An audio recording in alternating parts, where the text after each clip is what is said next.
সুপ্রভাত। Family care ছাদ বাগানে সমস্ত ভাই ও বোনেদের সুস্বাগতম। ছাদ বাগানে হলুদের চাষ, এটাও কিন্তু একটি গুরুত্বপূর্ণ চাষ। ছাদ বাগানের সমস্ত সবজির সঙ্গে সঙ্গে হলুদের চাষটাও খুব ভালো রকম হয়। হলুদ এবং আদা, তাই সমস্ত ভাই বোন, বন্ধুবান্ধব, সুপ্রিয় দর্শকবৃন্দকে অনুরোধ করব, ফ্যামিলি কেয়ার ছাদ বাগান চ্যানেলটি সাবস্ক্রাইব করুন। এইরকম বিভিন্ন চাষ সম্বন্ধে ছাদ বাগানের টিপস ফ্যামিলি কেয়ার ছাদ বাগানের বিভিন্ন ভিডিও থেকে পেয়ে যাবেন এবং একটি সম্পূর্ণ ছাদ বাগান তৈরি করতে সমর্থ হবেন। ছাদ বাগানে আজকের বিষয় হলুদ এবং আদা চাষ। জমিতে হলুদ চাষ হয়। বিভিন্ন ছাদ বাগানিরা বস্তায় আদা এবং হলুদের চাষ করে থাকেন। আমি আজ যেটা দেখাবো, ছাদ বাগানে একদম জমির মতো মাটি তৈরি করে কিভাবে হলুদের চাষ করা যায়। মাত্র 2 মাস বয়সে হলুদ গাছের চেহারাটা ঠিক এরকম নিয়েছে আকার। এটি ঠিক আরও 3 মাসের মধ্যে, 3 থেকে 4 মাসের মধ্যে হলুদের উৎপাদন আমরা পেয়ে যাব। এবার আমি আসছি আদা চাষ, তারপরে আমি আসবো কীভাবে এগুলো চাষ করা যায়। ছাদ বাগানে আদা গাছ,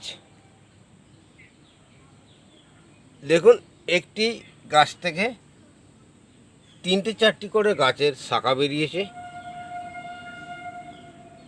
একটি গাছ থেকে 3-4টি করে গাছের শাখা বেরিয়েছে। প্রচণ্ড বর্ষার জন্যে আদা গাছটা ডেভেলপ হতে একটু দেরি হয়েছে। এপ্রিল মাসে বসানো হয়েছিল, গাছগুলো মোটামুটি একটা জায়গায় এসছে।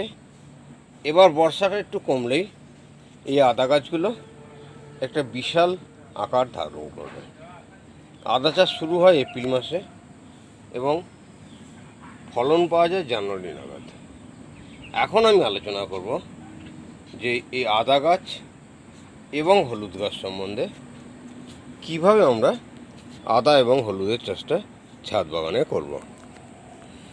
যে কোনো ফসলের জন্যে মাটি বিশেষ প্রয়োজনীয় জিনিস। শুধু মাটি নয়, মাটিটা গাছের উপযুক্ত হতে হবে, গাছের শিকড় থেরাপির কাজ ঠিকমতো হতে দিতে হবে। আপনি যেমনই লম্বা একটি বেড তৈরি করবেন, একই বেডে বিভিন্ন রকম গাছের চাষ আপনি করতে পারবেন।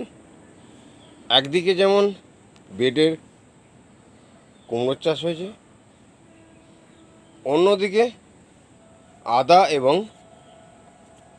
হলুদের চাষ হয়েছে।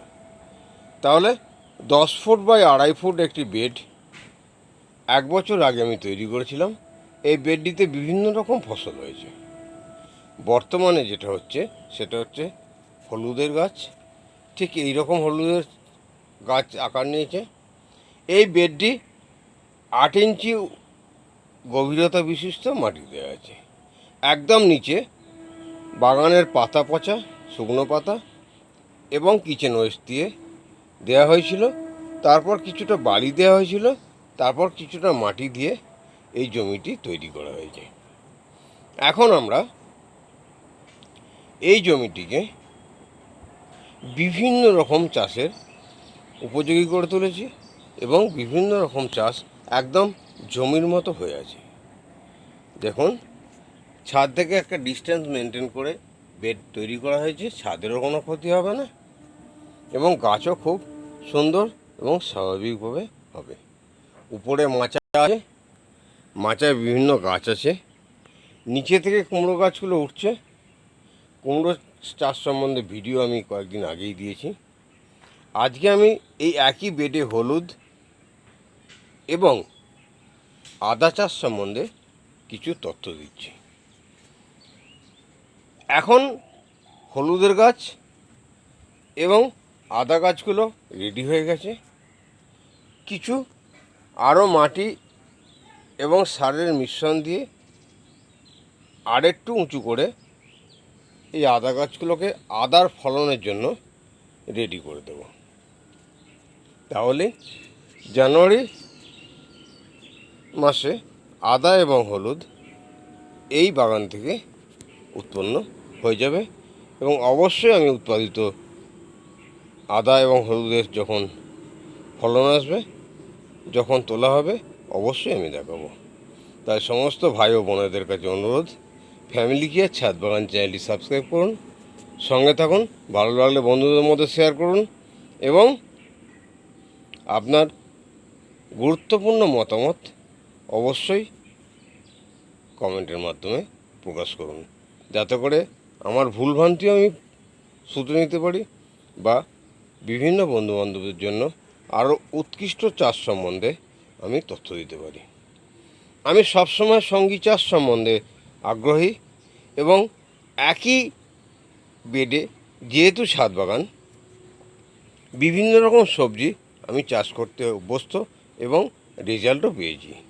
দেখুন, হলুদ এবং আদা একই বেডে বসানো আছে, সঙ্গে একদিকে কুমড়ো গাছ দেওয়া আছে, যেগুলো অলরেডি অবলম্ব ধরে মাচায় উঠছে। আরও গ্যাপে গ্যাপে যেখানে আদা গাছ পোট পড়েছে, মরে গেছে সেই বর্ষায়, সেখানে কিছু কুমড়োর চারা দেওয়া আছে, যেইগুলো কিন্তু মাচায় ভর্তি হয়ে যাবে। তাহলে এখন এই আদা, হলুদ এবং কুমড়ো গাছের যে পরিচর্যা আমি অবশ্যই করব। একটা জিনিস গুরুত্বপূর্ণ বিষয় খুব মাথায় রাখতে হবে, যে এই বর্ষাতে আদা গাছগুলো কীরকম ঝোপালো হয়েছে। এক একটি আদা থেকে 4টি-5টি করে শাখা বেরিয়েছে। এই ঝোপালো গাছগুলি কিভাবে আদার ফলন হয়, উৎপাদন হয়, কিছুটা পরিচর্যা করব আমি। তারপরেই এর ফলন সম্বন্ধে সমস্ত তথ্যগুলো আমি পরবর্তী ভিডিওতে অবশ্যই দেব। অবশ্যই সঙ্গে থাকুন। আজকে আর ভিডিও বিশেষ দীর্ঘায়িত করব না।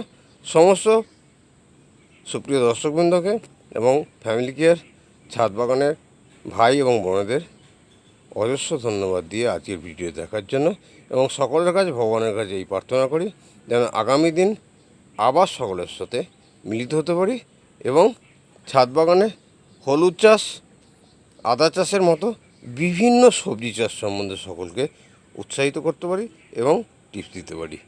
নমস্কার।